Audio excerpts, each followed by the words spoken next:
आपने प्रिपरेशन जो है वो एक्चुअली कब स्टार्ट करी? 4 to 5 मंथ मैंने प्रिपरेशन की, जिसमें 1 मंथ मेरा बीएड के एग्जाम्स थे। तो आपने किन यूनिट्स को टारगेट करा मेजरली? कि मैं बॉटनी बैकग्राउंड से हूँ, ओके। तो सबसे पहले मैंने प्लांट्स की यूनिट्स को सिलेक्ट किया था। तो जनरल एप्टीट्यूड के लिए मतलब आपने लगभग कितने सवाल अटेम्प्ट करे? 10 अटेम्प्ट करे थे, उसमें से 8 सही गए। इनफैक्ट जब आपने मतलब बीएड का भी उसके बीच में एग्जाम Yes, ma'am. भी अपीयर करा और उसमें भी अच्छे मार्क्स आपने लेके आए। यही सोचता था कि मुझे क्लियर करना है, चाहे कुछ भी हो जाए। मेरे पेरेंट्स का सपना है कि मुझे गवर्नमेंट जॉब चाहिए। CSIR नेट जून 2025 जो एग्जामिनेशन हुआ था ये इतना आसान नहीं था, पर इस मुश्किल एग्ज़ाम के बाद भी काफ़ी सारे स्टूडेंट्स ऐसे हैं जिन्होंने बहुत सारी मेहनत के बाद इसको क्वालिफाई करा है। और इसी तरीके से हमारे साथ उपस्थित हैं यहाँ पर अरमान अहमद, जिनका LS हुआ है क्वालिफाई एंड इनकी रैंक है ऑल इंडिया रैंक 44। तो चलिए आज उनसे ही बात करते हैं और जानते हैं कि इनकी सक्सेस स्टोरी क्या रही है। So welcome Ahmad. सो आज हम आपसे जानना चाहते हैं कि जो आपकी यहाँ पर पहुँचने की रास्ता है, यानी कि जो सक्सेस स्टोरी है वो क्या रही है। और सबसे पहले स्टार्ट करते हैं इस सवाल से कि आपने प्रिपरेशन जो है वो एक्चुअली कब स्टार्ट करी थी? यस मैम, मैंने प्रिपरेशन फेब के मंथ में स्टार्ट की थी। 4 to 5 मंथ मैंने प्रिपरेशन की, जिसमें 1 मंथ मेरा बीएड के एग्ज़ाम्स थे। ओके। उसमें भी निकल मैं प्रिपरेशन करता था, उसमें रिवीजन वगैरह थोड़ा बहुत, लेक्चर्स, 1 लेक्चर देखना या 2 लेक्चर देखना जितना टाइम होता था।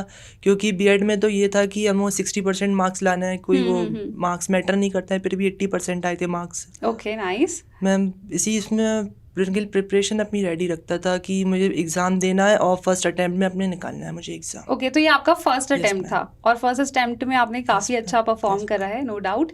अच्छा, तो आप सबसे पहले मुझे बताइए अहमद कि जैसे हम बात करें CSIR लाइफ साइंसेज में 13 यूनिट्स रहती है, Yes, ma'am. तो आपने किन यूनिट्स को टारगेट करा मेजरली? यस मैम, सबसे पहले जो बेसिक बिल्टअप करती हैं उन यूनिट को टारगेट करना ज़रूरी है, वरना आपको आगे की यूनिट समझ में नहीं आएगी। मैं बॉटनी बैकग्राउंड से हूँ, ओके। तो सबसे पहले मैंने प्लांट्स की यूनिट्स को सिलेक्ट किया था। ओके, क्योंकि मेरा एम था कि यूपी में वैकेंसी आई रही है, तो मुझे अप्लाई करना है, हर हाल में क्लियर करना ही है। तो मैंने सबसे पहले प्लांट फिजियोलॉजी को करा था मैम, इकोलॉजी करी कवर, इवोल्यूशन कवर किया, सेल बायोलॉजी कवर की और जेनेटिक्स कवर की और सम पार्ट बायोकेमिस्ट्री की। ओके, सो ऐसा कुछ था कि आपने कोई यूनिट बिल्कुल पर्टिकुलरली छोड़ दी थी कि आपको लगा कि यार इसमें टाइम ज़्यादा वेस्ट नहीं करना चाहिए?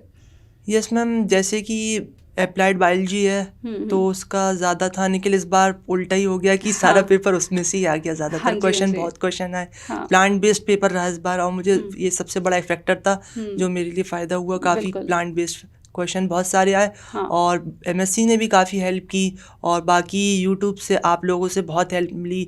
आपने इतने PYQ प्रैक्टिस करवाए, इतने वन शॉट करवाए कि मतलब बच्चे रिवीजन करके जाए तो अच्छे से 5-6 यूनिट करके जा रहा है तो वो क्वालिफाई कर सकता है। बिल्कुल।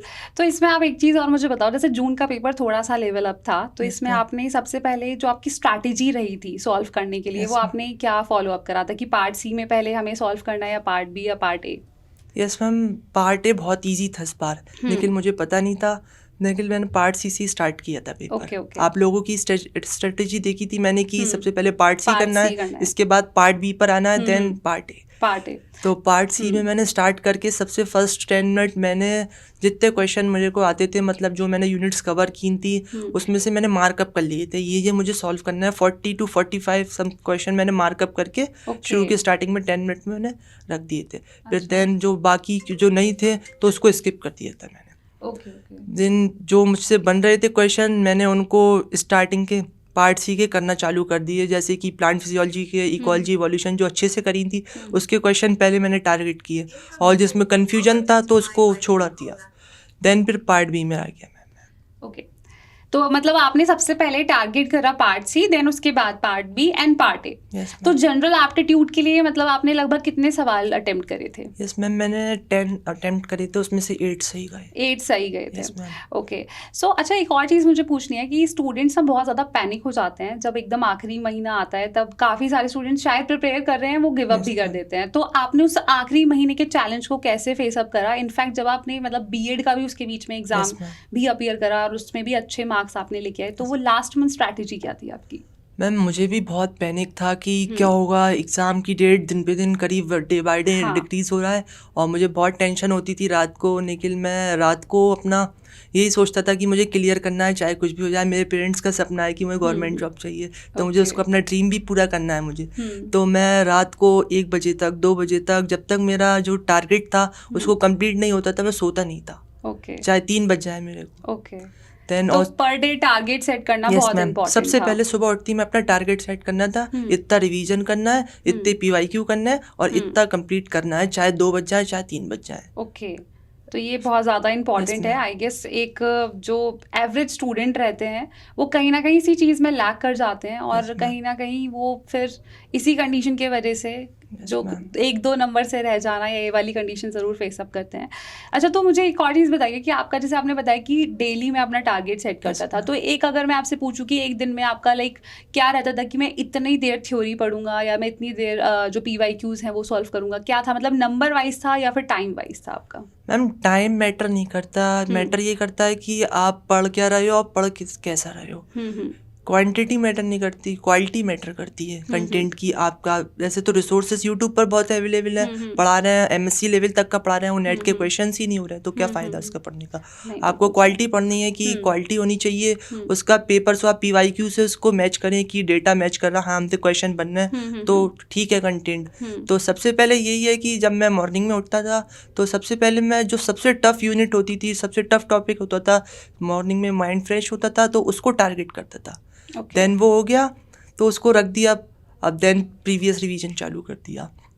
और इवनिंग में मैं PYQ वगैरह लगाता था। अब देन जो मैंने जो सुबह किया था अपना टारगेट कंप्लीट, तो देन उसके PYQ मैं रात को करता था। अच्छा, तो मतलब कंसिस्टेंट रिवीजन आपका ये एक कह सकते हैं सबसे ज़्यादा प्रायोरिटी रही थी।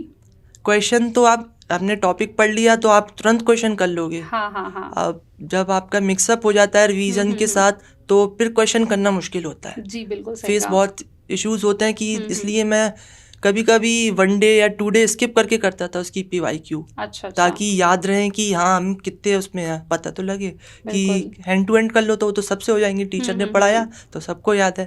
तो इसलिए मैं 1 डे 2 डे 1 वीक भी हो जाता था कभी उसको PYQ, देन फिर करता था मैं उसको। मैम आप रिवीजन करते रहेंगे तो आपको फर्स्ट टाइम तो मैम 1 आवर लगेगा पूरा जैसे एक टॉपिक को, देन उसको सेकंड टाइम करेंगे 50 मिनट्स, देन ऐसे करके मैम आप ऐसे परफेक्ट हो जाएंगे कि आपसे कोई कहेगा तो आप शॉर्ट नोट बना के पूरा कर सकते हैं एक ही बार में। क्या बात है, मतलब एक बहुत ही ज़्यादा स्मार्ट स्ट्रैटेजी आपने फॉलो अप करी है।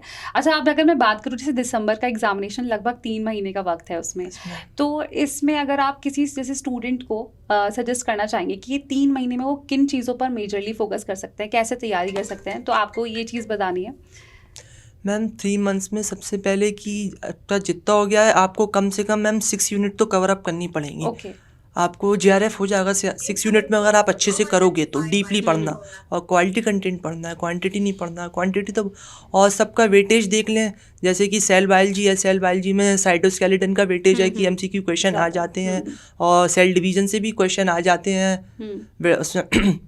इनहिबिटर से क्वेश्चन आ जाते हैं। उनको टारगेट करें कि हाँ क्वेश्चन के प्रीवियस ईयर एनालिसिस करें कि 4 ईयर्स की, कम से कम 4 ईयर की एनालिसिस तो करनी है आपको कि क्वेश्चन आ कहाँ से रहा है, और नेक्स्ट ईयर उससे ही क्वेश्चन आता है डेफिनेटली। हाँ, तो रिपीटिशन देखने को मिलता है, भले ही सवाल नहीं तो पैटर्न एटलीस्ट, तो ये बहुत ज़्यादा हेल्पफुल रहता है PYQs। जैसे कि हम सभी स्टूडेंट्स को भी स्पेशली ये चीज़ टारगेट करते हैं कि आप पहले PYQs को देखिए, आप सिलेबस को एनालाइज करिए, क्योंकि कहीं ना कहीं आपको एक राइट डायरेक्शन की तरफ ले जाने में बहुत ज़्यादा मदद करता है। और जो स्पेशली जो सबसे पहली बार अटेम्प्ट कर रहे हैं उनके लिए बहुत ज़्यादा इंपॉर्टेंट होता है, क्योंकि बहुत ज़्यादा डायरेक्शन लेस स्टडी करते हैं।